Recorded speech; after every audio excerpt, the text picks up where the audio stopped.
previous videos. So our previous topic which we have discussed in our previous videos is parts of speech. So as we all know that we have 8 parts of speech, so I just try to recall each and every parts of speech one by one. Okay, so number 1 is noun. तो noun is a name of a person, place, animal और thing, यानी कि noun किसी भी चीज़, जगह, इंसान और जानवर के नाम को कहते हैं। हम क्लास 1 से पढ़ते हुए आ रहे हैं।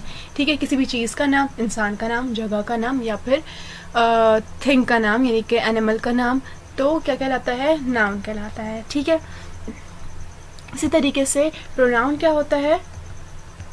Words which we use in replacement of noun. Pronoun किसे कहते हैं? जो वर्ड्स हम नाउन की रिप्लेसमेंट पे यूज़ करते हैं, नाउन की जगह यूज़ करते हैं। तो नाउन क्या है? Name of a person, place, animal और थिंग, और उसी की रिप्लेसमेंट पे हम जो वर्ड यूज़ कर रहे हैं वो कहलाते हैं प्रोनाउन। तो any action is called verb. तो यानी कि कोई भी एक्शन जो है वो वर्ब कहलाता है। तो कोई भी किसी भी तरह का जो है वो एक्शन हो सकता है, चाहे वो लिसनिंग हो, हेयरिंग हो, वॉचिंग हो, ठीक है, कुछ भी हो सकता है, उसे हम क्या कहते हैं? कोई भी एक्शन हो सकता है, उसे हम क्या कहते हैं? Verb. Fourth one is adverb. Adverb modifies verb. Adverb क्या करता है? वर्ब को मॉडिफाई करता है। ठीक है, जैसे कि वर्ब क्या है? कोई भी एक्शन है, तो एक्शन कैसे परफॉर्म हो रहा है, कब परफॉर्म हो रहा है, या फिर कहाँ परफॉर्म हो रहा है, तो उसे क्या कहते हैं? उसका वन वर्ड आंसर होगा और उस वन वर्ड आंसर को क्या कहते हैं? एडवर्ब कहते हैं। ठीक है, वर्ब को मॉडिफाई करता है, क्या करता है? एडवर्ब क्या करता है?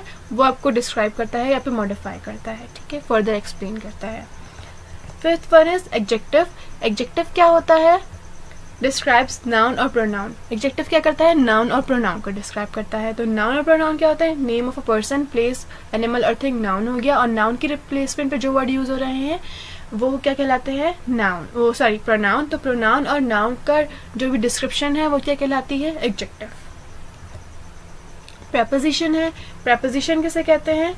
Used before a noun or a pronoun to show its relation with some other words। अच्छा, preposition word जो हमेशा नाउन के से पहले, नाउन से पहले यूज होता है, एंड सेंटेंस के एंड में होगा और नाउन से पहले यूज होगा। ठीक है, तो नाउन से या प्रोनाउन से पहले यूज होगा to show its relation with some other words, और क्या करेगा? रिलेशन शो करेगा किसी दूसरे वर्ड्स के साथ। ठीक है, जैसे कि अली गोज टू स्कूल, तो अली क्या है? नेम ऑफ पर्सन, गोज क्या है? वर्ब है, टू क्या हो गया? प्रेपोजिशन हो गया, क्योंकि वो किससे पहले आ रहा है? स्कूल क्या है? नाउन है, तो नाउन से पहले आ रहा है।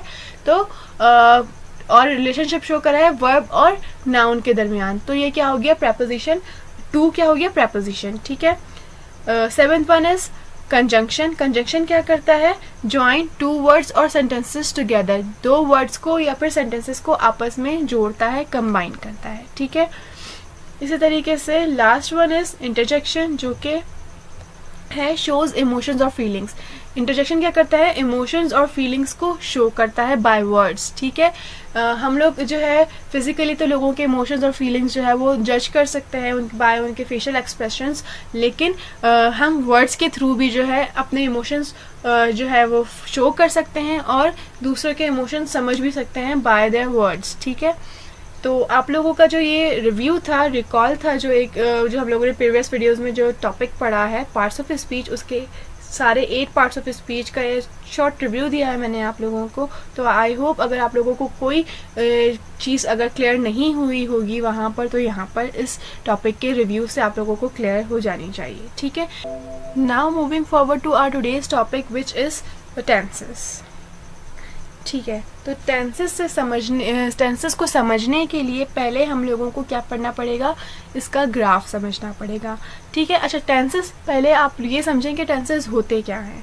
ठीक है, तो टेंसेस क्या है? अगर मैं कोई भी वर्ड अपनी इंग्लिश में बोलना चाह रही हूँ, तो आप लोगों को पता होना चाहिए कि मैं अगर अभी की बात कर रही हूँ तो वो कौन सा टेंस है, अगर मैं पास्ट की बात कर रही हूँ तो वो कौन सा टेंस है, अगर मैं आने वाले टाइम की बात करूँगी तो वो कौन सा टेंस है, क्योंकि उनमें जो फॉर्म ऑफ वर्ब्स यूज़ होती हैं या फिर उसके जो फॉर्मूलेज होते हैं, क्योंकि हर सेंटेंस का जो भी हम प्रॉपर बनाते हैं उसका कोई ना कोई फॉर्मूला होता है। वर्ड्स कहाँ से गैदर किए हमने, पार्ट्स ऑफ स्पीच से गैदर किए हैं जितने भी, जैसे कि name of a person, action, या फिर कोई प्रैपोजिशन है रिलेशन शो जो कर रहा है, या फिर किसी की क्वालिटी है, मतलब कि वर्ड्स जितने भी गैदर हो रहे हैं वो कहाँ से गैदर हो रहे हैं, प्रैपोजिशन से। लेकिन उनको अलाइन कैसे करना है, उन लोगों को लाइक एक अरेंज कैसे करना है, वो टेंसेस के थ्रू होता है, ठीक है।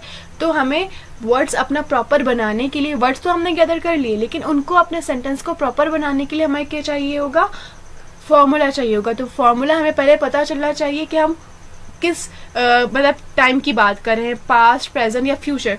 तो अगर हमें ये पता होगा तो हम उसके ही हिसाब से अकॉर्डिंग हम जो है फॉर्मूला यूज़ करेंगे। तो पहले हमें ये समझना पड़ेगा कि टेंसेस, हमने ये समझ लिया कि टेंसेस क्या होते हैं, उसकी इंपॉर्टेंस क्या है। लाइक अगर हमें टेंसेस नहीं पता हो तो हम अपना सेंटेंस नहीं बना सकते। वर्ड्स तो गैदर कर लेंगे हम पार्ट्स ऑफ स्पीच के थ्रू, लेकिन अपना प्रॉपर सेंटेंस नहीं बना सकते, ग्रामेटिकली हमारा सेंटेंस सही नहीं होगा।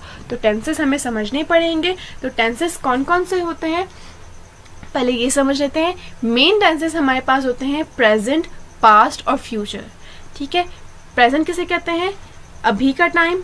पास्ट क्या होता है, जो टाइम गुजर गया है। फ्यूचर क्या होगा, आने वाला वक्त, ठीक है। अब इसमें भी फर्दर कैटेगरीज होती हैं, जैसे कि यहाँ पर लिखा हुआ है present indefinite, present continuous, present perfect and the last one is present perfect continuous. Present के ये 4 सेंटेंसेस हैं, टेंसेस हैं, जैसे कि present definite, present continuous, present perfect continuous, ठीक है। इसी तरीके से पास्ट पे आ जाते हैं। पास्ट में भी सेम वही रहेगा, बस पास्ट की बात आ जाएगी।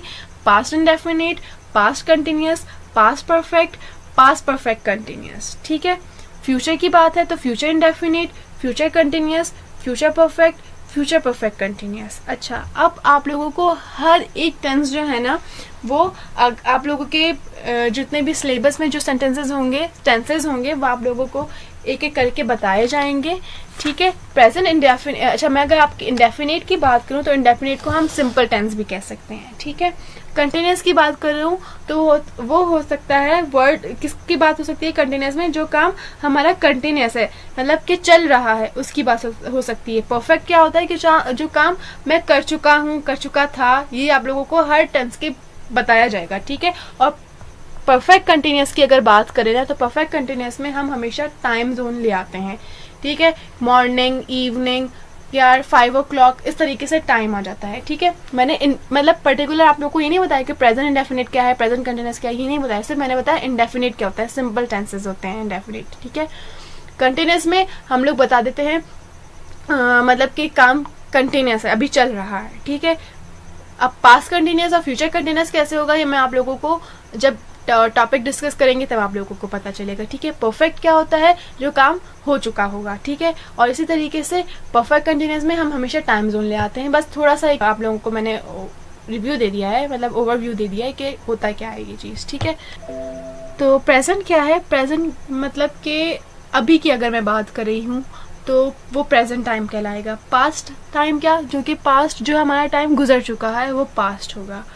फ्यूचर क्या, जो कि आने वाला काम है, आने वाला वक्त है, वो फ्यूचर कहलाएगा, ठीक है। तो जैसे आप लोगों को प्रेजेंट, पास्ट, फ्यूचर का पता चल गया कि प्रेजेंट क्या होता है, जो भी हमारा टाइम अभी काम जो है वो चल रहा है या अभी जो भी टाइम है वो प्रेजेंट कहलाएगा। पास्ट क्या होता है, जो टाइम गुजर चुका है, और फ्यूचर आने वाला टाइम होता है, ठीक है। Okay, now you understand the concept of present, past और फ्यूचर। मतलब आप लोग प्रेजेंट, पास्ट, फ्यूचर का जो है वो कॉन्सेप्ट समझ चुके हैं। लेकिन इसमें क्या होता है, जैसे कि मैं बता चुकी हूँ, प्रेजेंट में फर्दर क्लासीफाई होते हैं टेंसेस, जैसे कि present indefinite, present continuous, present perfect continuous. इसी तरीके से पास्ट में past indefinite, past continuous, past perfect and past perfect continuous.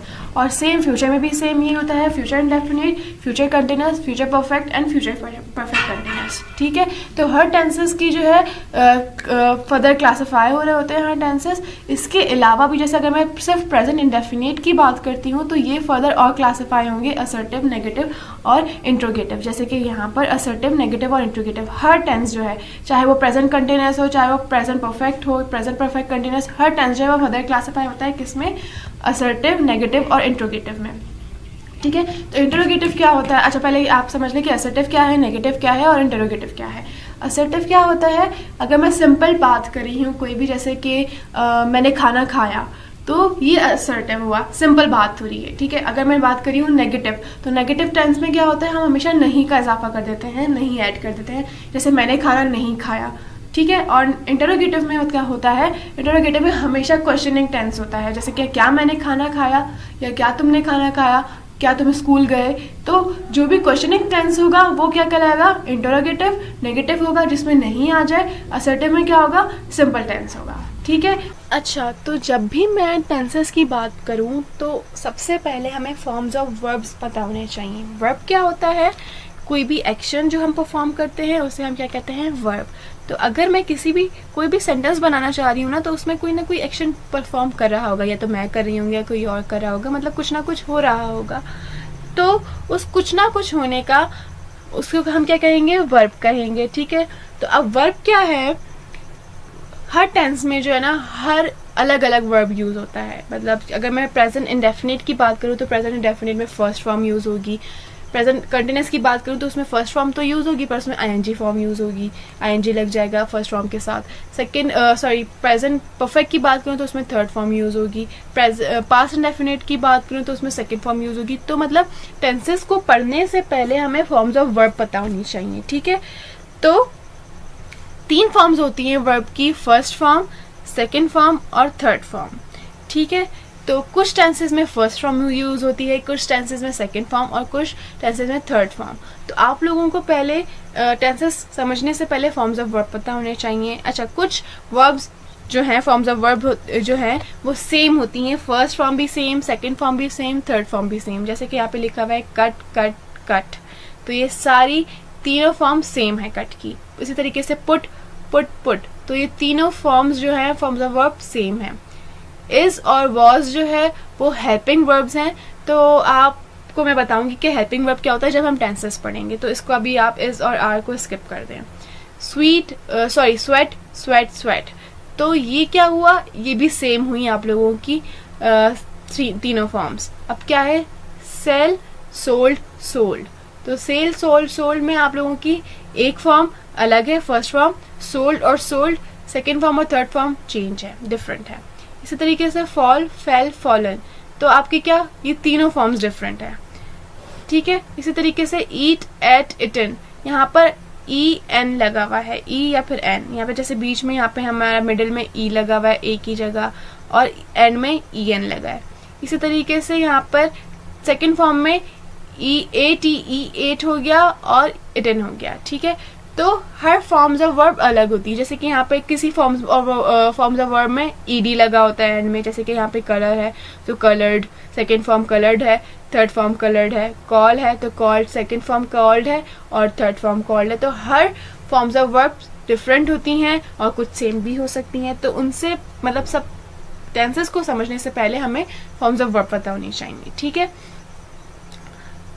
तो कंक्लूजन क्या था, हमारा टॉपिक जो है यहाँ पे खत्म होता है टेंसेस का। जो आप लोगों का मेन टॉपिक है, जो हम लोगों ने प्रेजेंट शायद इंडेफिनिट पढ़ना है, तो वो हम पढ़ेंगे नेक्स्ट वीडियो में। इससे पहले मैं आप लोगों का कॉन्सेप्ट क्लियर करना चाहती थी कि टेंसेस होते क्या हैं, टेंसेस किस तरह के होते हैं, तो इसलिए मैंने आप लोगों को पूरा एक ग्राफ बना के समझाया कि टेंसेस होते क्या हैं, ठीक है। कौन कौन से टेंसेस होते हैं और टेंसेस के फर्दर क्लासीफाई कैसे कर सकते हैं, असर्टिव, नेगेटिव, इंटरोगेटिव, ठीक है। तो आप लोगों ने क्या क्या पढ़ा, टेंसेस पढ़े, टेंसेस कौन कौन से हो सकते हैं ये पढ़े, फिर टेंसेस की फर्दर क्लासिफिकेशन कैसे हो सकती है वो आप लोगों ने पढ़ी, और फॉर्म्स ऑफ वर्ब पता चली आप लोगों को क्या होती हैं, ठीक है। तो अब आप लोगों का टास्क क्या है, memorise first 20 forms of verb from your booklets में आप लोगों की अगर आप ओपन करेंगे इंग्लिश के पोर्शन में, तो वहां पर अबाउट 60 फॉर्म्स ऑफ वर्ब्स हैं। तो वो मैंने डिवाइड कर दी हैं 20 आप लोगों के ईच टर्म, मतलब 3 टर्म्स हैं तो वो 20 डिवाइड हो जाएंगी। तो आप लोगों को जब आप लोग ये क्लास कंप्लीट करेंगे तो तब तक आपको 60 फॉर्म्स ऑफ वर्ब पता होंगी, ठीक है। तो ताकि आप लोगों के ऊपर बर्डन भी ना पड़े और आप लोगों को फॉर्म्स ऑफ वर्ब भी याद हो जाए कुछ कुछ। तो 20 फॉर्म्स ऑफ वर्ब आप लोगों ने क्या करनी है, ये टेंसेस समझने से पहले आप लोगों ने ये याद कर लेनी है, क्योंकि नेक्स्ट वीडियो में आप लोगों को मैं ये जो है टास्क टेंसेस पढ़ाऊंगी, फिर उसका टास्क भी दूंगी। तो उससे पहले आप लोग जो है 20 फॉर्म्स ऑफ वर्ब याद कर लें। कोई होमवर्क नहीं है, कोई असाइनमेंट नहीं है, मतलब कोई रिटन वर्क नहीं है, बस आप लोगों ने ये 20 फॉर्म्स ऑफ वर्ब रिटन जो याद करनी है, मेमोराइज करनी है, रिटन कुछ भी नहीं करना, ठीक है। So I hope you will understand each and everything जो भी मैंने आप लोगों को समझाया। नेक्स्ट टॉपिक होगा हमारा टेंसेस प्रेजेंट इंडेफिनिट, तो आप लोग फॉर्म्स ऑफ वर्ब याद करके रखिएगा। फिर हम नेक्स्ट वीडियो में अपना टॉपिक जो है स्टार्ट करेंगे, नया टॉपिक। तो till then take care of yourselves and your family members. Allah.